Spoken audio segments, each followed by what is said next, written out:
ये बहुत ही दुर्भाग्य का विषय है। मैं उनसे बार-बार यही पूछता हूँ कि वो इतनी नफ़रत क्यों भरे हैं? हम उनसे थोड़ी अपना हिस्सा माँग रहे हैं, हक माँग रहे हैं।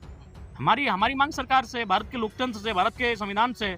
सुबह हम लोग मदद किए, सुबह की रात को था, कुछ घटना घटा था, हम लोग पूरा जेल के सब ज़्यादातर महतो लड़का और महिला, उनका धरना दिए, मदद किए और शाम को गए हमारे खिलाफ नारेबाज़ी कर रहे हैं। फिर भी हम लोग बोलते हैं अगला बार भी आपका मदद करेंगे। अरे यही तो है टाइगर कि आप उनकी कितनी भी बुराई कर लीजिए, लेकिन वो अगर आपके सहयोग की बारी आएगी, आपके मदद की बारी आएगी, तो वो पीछे नहीं हटेंगे। टाइगर जयराम महतो वो शख्स है जिसकी आप कितनी भी बुराई करें, उनको गाली तक भी अगर आप दे देते हैं और उसके बाद अगर आप उनके पास पहुंचकर मदद मांगते हैं ना, तो वो ये नहीं कहेंगे कि तुमने मुझे गाली दिया था, मैं तुम्हारी मदद नहीं करूंगा, निकलो, बल्कि वो आपकी मदद करेंगे। बेदिया जी करके कोई नाम है जिसका खुलासा टाइगर जयराम महतो किए कि वो बेदिया जी की मदद हमने जेल के पार्टी ने, महतो लोगों ने सुबह में किया और वही शाम को जाकर टाइगर जयराम महतो के विरोध में जो आंदोलन हो रहा था उसमें शामिल होकर नारा लगाने लगे और गालियां देना शुरू कर दिए।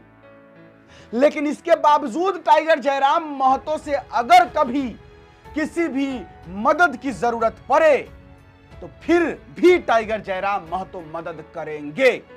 रामगढ़ में जोरदार प्रदर्शन हुआ टाइगर जयराम महतो के खिलाफ। सबसे बड़ा सवाल तो सबसे पहले ही, अच्छा चलिए विशेषकर हम आगे बात करते हैं, उससे पहले टाइगर जयराम महतो जी बोल कह रहे हैं सुन लेते हैं, फिर उसका चर्चा करते हैं इस विषय पर। कल रामगढ़ के प्रकरण के बाद में आपका क्या रिएक्शन है? जिस प्रकार से आपका विरोध किया गया है, टाइगर को राष्ट्र पशु माना जाता है और आपको इंडिकेट करके आपका विरोध किया जा रहा है। ये बहुत ही दुर्भाग्य का विषय है। मैं उनसे बार-बार यही पूछता हूँ कि वो इतनी नफ़रत क्यों भरे हैं? हमने तो जब कुर्मी समाज भी हमें लगता है लाखों की संख्या में झारखंड के 40-50 स्टेशन में धरना दिए थे। उन्होंने किसी आदिवासी नेता का ना नाम लिया, ना किसी आदिवासियों के खिलाफ कोई स्लोगन या नारा लगाया। उनकी मांग सरकार से है, वो अपने आंदोलन के माध्यम से सरकार तक अपनी मांगों को आज विगत दशकों से पहुंचा रहे हैं। भारत देश एक संवैधानिक देश है, मांग मांगना हर किसी का अधिकार है, देना या ना देना भारत का संविधान का है। हम लोग इतने दिनों से आंदोलन कर रहे हैं, क्या किसी व्यक्तिगत उनका नेता का नाम लिया गया या उनके समाज पर किसी ने एक जिम्मेवार पर्सन, अब 2-4 लोगों ने अगर कुछ ऐसा हुआ तो हम लोगों ने किसी जिम्मेवार व्यक्ति ने, समाज के किसी सामाजिक व्यक्ति ने उन पर कोई ऐसा शब्द कहा जिससे उनको ठेस पहुंचा हो। हम उनसे थोड़ी अपना हिस्सा मांग रहे हैं, हक मांग रहे हैं। हमारी हमारी मांग सरकार से, भारत के लोकतंत्र से, भारत के संविधान से। लेकिन वो जिस प्रकार से अपना प्रदर्शन कर रहे हैं, ये बहुत ही चिंताजनक है और बहुत ही मैंने हास्यास्पद है कि वो क्या सोच रहे हैं। उनको इतना ही ऊर्जा और आक्रामकता दिखानी तो रांची में 4000 से ज्यादा आदिवासियों की मृत्यु मौत इसीलिए हत्या इसलिए हुआ जमीन विवाद में। इतना गुस्सा वहां दिखाई आपकी जमीन बचेगी। आज क्या नहीं हो रहा आदिवासियों के साथ, जो अत्याचार हो रहा है वहाँ गुस्सा दिखाइए, वहाँ आप धरना दीजिए, वहाँ आंदोलन करिए, तो सब चुप हो जाते हैं। हमको तो सबसे आश्चर्य वहाँ लगा, एक बेदिया जी करके हैं, जेल के वालों ने धरना दिया, उनका परिवार को मुआवजा दिलाया और देख रहे शाम को वो भी हमारे खिलाफ जा रहे हैं। तो हम वो समाज है कि सुबह जिसकी हमने मदद किया वो शाम को हमारे खिलाफ नारा लगा रहा है, फिर भी उसकी हम मदद कर रहे हैं। और वही है, कुर्मियों का वही योगदान इस राज्य के लिए है कि जिन्होंने इस राज्य को, मैं नहीं कह रहा हूँ कि आदिवासी या अन्य किसी की भागीदारी नहीं है, सबकी भागीदारी है, लेकिन जिन्होंने इस राज्य को बनाने में भागीदारी दिया था उनको भैया सम्मान मिल चुका है। आज आदिवासी ने अगर योगदान दिया तो उनको सम्मान मिला हुआ है, वो आज जगहों पर है, उनकी भाषा संस्कृति का सम्मान है, उनके लोगों का सम्मान है, उनके लिए विशेष पैकेज, विशेष सुविधा है। लेकिन वही हमने कहा केवल कुर्मी है जिसने अपना सर्वस्व निछावर नहीं, अब तो कहेंगे कि हमने बर्बाद हुए झारखंड राज्य में, और हम लोग आज कहीं नहीं, सब वही। आज हम देखें ना, उनको सुबह हम लोग मदद किए, सुबह की रात को था, कुछ घटना घटा था, हम लोग पूरा जेल के सब ज्यादातर महतो लड़का और महिला, उनका धरना दिए, मदद किए और शाम को गए हमारे खिलाफ नारेबाजी कर रहे हैं। फिर भी हम लोग बोलते हैं अगला बार भी आपको मदद करेंगे। तो चूंकि हम लोग खेती बाड़ी करते हैं, और खेती बाड़ी का मतलब क्या है? खेती बाड़ी का मतलब ही है बहुत कुछ सहने के बाद भी हम लोग हमारा अनाज, जिस तरह चेरई, चिनगिनी, मूसा, काड़ा, गोरू सब खाता है, सबको खिलाते हैं, वही हमारा सोच है, वही हमारा सिद्धांत है। हमने किसी को ना गाली दिया, हमारी मांग सरकार से थी, हम लोग शांतिपूर्ण तरीके से आंदोलन किए। लेकिन वो जो जिस प्रकार से मैंने हिंसात्मक, घृणात्मक और नफरत भरे भाव में जो अपना पैगाम दे रहे हैं, ये बड़ा दुर्भाग्य की बात है। इसीलिए हम आज बार बार कह रहे हैं, आज कहीं ना कहीं बार बार अपने जो महापुरुष जिन्होंने राज्य लड़ने में अपना सर्वस्व निछावर किया, उन्हें पहले शेड्यूल का ही लड़ाई लड़ लेना चाहिए था। लेकिन जयराम महतो के लिए शेड्यूल ट्राइब वाले लोगों के नज़र में तो अब उनके नज़र में वोट घट गया। अब वो लोग कह रहे हैं कि जयराम महतो को पहले वोट दिलाए थे और दिए भी थे, लेकिन अब नहीं देंगे क्योंकि ये आगे जाकर के अगर विधायक मुख्यमंत्री बनेंगे तो ये हम लोग आके फ्यूचर में डैमेज करेंगे। देखिए ऐसा कुछ नहीं है, क्या डैमेज करेंगे भाई? 75 वर्षों शामिल कर दीजिएगा, क्या होगा उससे? 10 लोग शामिल हुए तो कुछ अब डैमेज नहीं हुए। जब झारखंड राज्य हमें मिला उस समय 30 समूह शेड्यूल ट्राइब की सूची में शामिल थे। राज्य अलग होने के तुरंत बाद कोल और कोरबा को शामिल किया गया, यानी हो गया 30-2 32। उसके बाद हाल ही में 2-4 साल पहले और 10 लोगों को शामिल किया गया, जिसमें तमाड़िया, भोगता, गंझो, नाम याद नहीं है, 10 को है। 10 और समूह को शामिल किया गया, यानी 32 और 10 42। यानी आज के डेट में झारखंड में 42 अनुसूचित जनजातियों के समूह है। तब तो आपको दिक्कत नहीं हुआ। आने वाले दिन घटवार समाज के लोग डिमांड करेंगे, घासी डिमांड करेंगे, तांती डिमांड करेंगे, तेली में कोल्हू तेली डिमांड कर सकता है। बाकी सभी को अगर तेली समाज करेंगे तो फिर वो फेलियर हो जाएंगे। कोल्हू तेली का संबंध रहा है, वो डिमांड कर सकते हैं आने वाले दिन चल के। तो आने वाले दिन बहुत सारे लोग जो अंग्रेजों के कालखंड में, प्राचीन समय में ट्राइबल कल्चर जिनका रहा है, वो डिमांड करेंगे। तब तो उनको कोई दिक्कत नहीं हुआ। बोले 10 नया समूह जुड़ा, तब तो आपने चू तक नहीं किया। भोगता तो बेचारे शेड्यूल कास्ट में थे, सत्यानंद भोगता तो चुनाव ही नहीं लड़ पाए उस कारण। तो आप शेड्यूल कास्ट से वो शेड्यूल ट्राइब में चला गया। और भी कई उसी समय बहुत नए नए नाम है, चूंकि इसीलिए हम लोग तो 10 समूह जाके ऐड हुआ, तब किसी को दिक्कत नहीं हुआ, ना रोड में आए ना सड़कों में आए। पता नहीं इनका नफरत कुर्मियों से क्यों है, वो आज तक हम नहीं समझ पाए। हम अभी भी समझ नहीं पा रहे कि ये नफरत मैंने क्या। आप देख रहे हैं बिहार, उड़ीसा और मैंने छत्तीसगढ़, उत्तर प्रदेश के लोग पूरा रांची में, मैंने जमशेदपुर में इत्यादि जगहों में आदिवासी का जमीन कब्जा करके बैठा है। और बोले तो उसमें 4000 लोगों का मर्डर हुआ है आदिवासियों का, केवल जमीन विवाद में। वहाँ उनका गुस्सा खून कुछ भी नहीं खोला। आज तक संथाल परगना में क्या स्थिति है आपको भी मालूम है। डेमोग्राफिक चेंज है। अब जो भी हो तो आदिवासी समाज जाने। संतो आदिवासी के नाम से संथाल परगना का नामकरण हुआ था, संथालों के नाम से। वहाँ आपका गुस्सा ना आक्रोश कुछ नहीं दिख रहा है। लेकिन जिन लोगों के साथ अपने राज्य को अलग किया, और ये सभी जानते हैं भैया, अगर कुर्मियों की भागीदारी आदिवासियों के साथ झारखंड अलग राज्य की लड़ाई में नहीं होता तो राज्य अलग नहीं होता। क्लियर बात। जयराम महतो आदिवासियों के लिए अब तक क्या कुछ आवाज उठाए हैं? आप जाइए, मेरा जो विधानसभा का मेरा डिस्कशन है, कोई चोरी छुपे थोड़ी विधानसभा में बात होता है। चलिए आज के टाइम में रिकॉर्डिंग का जमाना है, इसलिए चलिए आप रिकॉर्डिंग आप इंटरनेट में दिखाते हैं। आप किताब मांग लीजिए ना, आरटीआई विधानसभा की एक चिट्ठी दिखिए कि अब तक डुमरी विधायक जयराम कुमार महतो ने विधानसभा के पटल पर किन किन विषयों पे बात किया है। कॉपी किताब बना हुआ है। आप पब्लिक को बता दीजिए, जो आदिवासी लोग आपका विरोध कर रहे हैं, कि हमने आपके आदिवासियों के लिए क्या क्या मांग। सरना धर्म कोड का मांग उठाया, जादूगोड़ा में जो आदिवासियों के साथ अत्याचार हो रहा है यूरेनियम के खनन से, हमने उस मामले को उठाया। उसके बाद से आज देश स्तर के लोग उस पर ध्यान दिए। अभी जो आप देखेंगे चैनल में, किसी का पाँव मतलब माथा मांस निकला हुआ है, किसी का पाँव फूला हुआ है, किसी का पेट बाहर निकला हुआ है, इतना वो प्रॉब्लम है। तो उस मुद्दे को किसने विधानसभा में रखा? ओनली जयराम महतो। आज वहाँ जादूगोड़ा क्या स्थिति, वो महिलाएं मां नहीं बन पा रही। और सो सब मैक्सिमम आदिवासी परिवार है, महिलाएं मां नहीं बन पा रही। अनिल जी, इतनी बुरी स्थिति है वहाँ, लेकिन बोलने वाला कोई नहीं था। हमने जिस दिन मुद्दा उठाया था सदन में, शाम को हमको फोन आया कि विधायक जी आप बहुत गलत किए हैं, फंस माने बवाल हो जाएगा आपके ऊपर, अब लोग टूट पड़ेंगे। मतलब वो लोग माने पूंजीपति लोग। ये हमको एक पत्रकार ने, जाने माने पत्रकार ने हमको फोन किया कि विधायक जब जादूगोड़ा का मामला क्यों छेड़ दिए, वो आग है, वहाँ आदिवासी लोग मर रहे हैं और आदिवासी नेता चुप है। वहाँ कभी जादूगोड़ा ग्राउंड में जाइए, देखिएगा स्थिति, देखे होंगे कवरेज में आप लोग।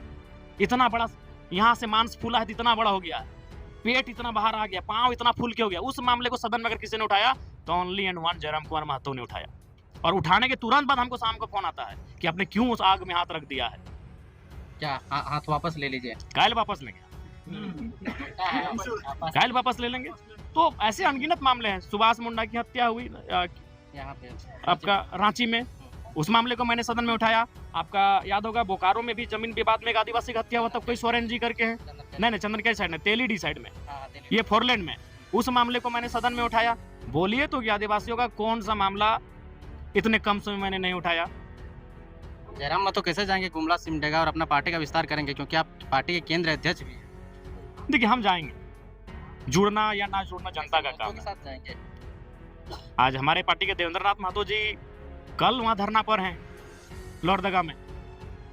देखिए, आज भी याद रख लीजिए, आज आदिवासी समाज केवल कुर्मियों के विरोध में ही एकजुट होकर आंदोलन कर सकता है, लेकिन जब उन पर ही बात आएगी, उन पर ही अगर प्रॉब्लम आएगा, तो कौन निकल रहा है?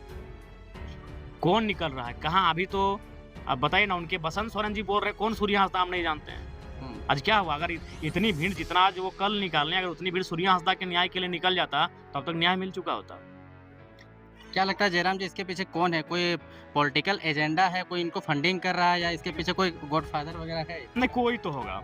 इसलिए कोई होगा कि कल का जो उनका आंदोलन था, वो पूरी तरह से जयराम महतो पर केंद्रित था। वह विरोध ऐसा नहीं होता है। बिल्कुल विरोध आप करने का, आपको अगर आप भी विरोध करिए कि भाई इनको शामिल ना किया जाए, ये तथ्य रखिए, अपना तर्क दीजिए, अपना जो भी बयान देना है, जो भी चीजें देना है, एक शालीनता से दिया जाए। 1932 खतियान का भी आप मांग गवर्नर सामने से पब्लिक डोमेन में बात रखा, वो तो सभी जातियों के लिए था, सभी वर्गों के लिए था। और अभी गवर्नर महोदय के सामने ये आसान नहीं है किसी नेता का।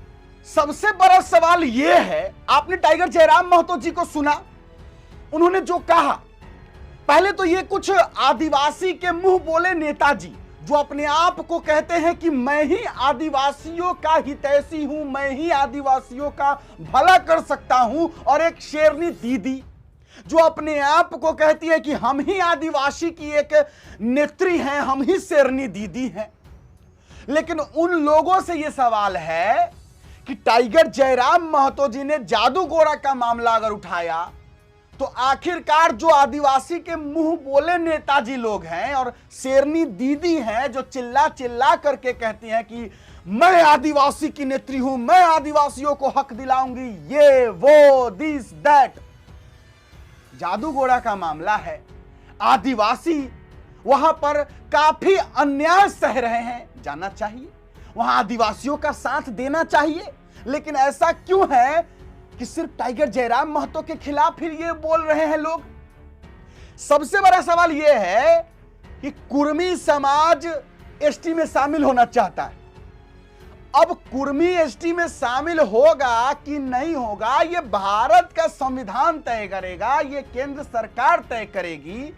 आखिरकार ये कुछ मुंह बोले आदिवासी के नेताजी जो लोग हैं, ये क्यों कह रहे हैं कि ये मेरा हक छीन रहे हैं? अरे भाई, आपका शेड्यूल ट्राइब एसटी में जो आरक्षण आपको दिया गया है, वो तो आपको दिया ही रहेगा, उसमें से आपका कोई छीन थोड़ी रहा है, पहली बात। और दूसरी बात, झारखंड राज्य बनाने में जितना हाथ आदिवासियों का है, उतना हाथ टाइगर जयराम महतो बोले ना कुर्मी समुदाय का भी है।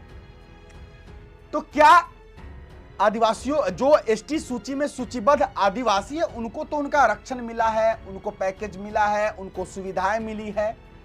कुर्मियों को क्या मिला है? कुर्मी तो सिर्फ बर्बाद हुए, उनको तो किसी भी प्रकार का ना आरक्षण है, ना संरक्षण है, ना कोई विशेष पैकेज है। तो क्या कुर्मी लोग झारखंड राज्य बनाने में सहयोग नहीं दिए थे? तो अगर इसी वजह से वो अपना संरक्षण मांग रही है, ठीक है, मान लिया जाए। ओबीसी में 2 आता है ना, एक BC1 आता है, एक BC2 आता है। तो उसी तरीके से एसटी में भी कुर्मी को एक अलग कॉलम बना करके आरक्षण संरक्षण दे देने में हर्ज क्या है? पहली बात। और दूसरी बात ये कि आदिवासियों से तो नहीं मांगा जा रहा है कि आप हमें रख लीजिए, आप जो है हमें शामिल कर लीजिए, ये तो नहीं है। भारत सरकार से मांग है, केंद्र सरकार से मांग है। लगेगा कानून, भारत के संविधान को, केंद्र सरकार को सबूत पेश किया जाएगा, लॉजिक बताया जाएगा। अगर उस पर केंद्र सरकार को लगे कि ये लॉजिक सही है, तो वो कुर्मी को एसटी में शामिल करेंगे, नहीं तो नहीं करेंगे। तो इसमें आदिवासियों का विरोध करना कितना जायज है? दूसरा बात, ये लोग जो है, जो रामगढ़ में जुलूस निकाला गया, आंदोलन किया गया, ये कुर्मी समुदाय का एसटी में शामिल होने के मांग का विरोध है कि टाइगर जयराम महतो का विरोध है? यह समझ में नहीं आता है। क्योंकि टाइगर को उल्टा लटका के, जो कि हमारा राष्ट्रीय पशु है, उल्टा लटका करके बताया जा रहा है कि ये जयराम महतो है और मैंने इसका स्वीकार कर लिया। तो क्या ये आदिवासी के मुंह बोले नेताजी जो लोग हैं, इनका विरोध किससे है? ये किनको टारगेट कर रहे हैं? टाइगर को टारगेट कर रहे हैं, जयराम महतो को टारगेट कर रहे हैं, या फिर कुर्मी समुदाय के लोगों को टारगेट कर रहे हैं? अगर इनका आदिवासियों की लड़ाई अगर है तो कुर्मी समुदाय से होगा ना कि टाइगर से होगा। अब इसका सच हम बताते हैं। सच यह है कि इन लोगों को, इन मतलब सभी की मैं बात नहीं कर रहा हूं, जो आदिवासियों के मुंह बोले नेताजी लोग हैं, जो अपने आप को कहते हैं कि हम आदिवासियों के हितैषी हैं, ये लोग सिर्फ टाइगर जयराम महतो को टारगेट कर रहे हैं। ये कोई आदिवासियों के साथ नहीं खड़ा है। अगर आदिवासियों के साथ खड़ा होते तो आदिवासी तो यही ना कह रहे हैं कि कुर्मी समुदाय को हम एसटी में शामिल नहीं होने देंगे, तो कुर्मी समुदाय के एसटी में शामिल होने की जो मांग है उसका विरोध कीजिए ना। टाइगर जयराम महतो का विरोध क्यों हो रहा है? तो ये नेताजी लोग टीआरपी बटोर रहे हैं, टाइगर जयराम महतो के नाम पर छाना चाहते हैं मीडिया में, बस यही कहानी है। और टाइगर जयराम महतो जी ने भी ये स्पष्ट कर दिया। और टाइगर जयराम महतो आदिवासियों के लिए क्या किए हैं खुद टाइगर जयराम महतो जी बोल दिए, आपने सुन लिया होगा। अब इसके बाद आप क्या कहते हैं, आप क्या सोचते हैं, कमेंट बॉक्स में जरूर लिखिएगा। फिलहाल अभी के लिए इतना ही है। अगर यूट्यूब पर वीडियो देख रहे हैं, चैनल सब्सक्राइब, लाइक कीजिएगा, कमेंट कीजिएगा, अच्छा लगता है। फेसबुक पेज पर अगर वीडियो को देख रहे हैं तो फेसबुक पेज को फॉलो कीजिएगा, वीडियो शेयर कीजिएगा, अच्छा लगता है, दिल से खुशी मिलता है। धन्यवाद। बस अभी के लिए इतना ही है, इजाजत दीजिए मुझे। मेरा नाम बिट्टू सिंह, आप इस वीडियो मिस्टर बिट्टू सिंह पर देख रहे होंगे। जोहार, जय हिंद।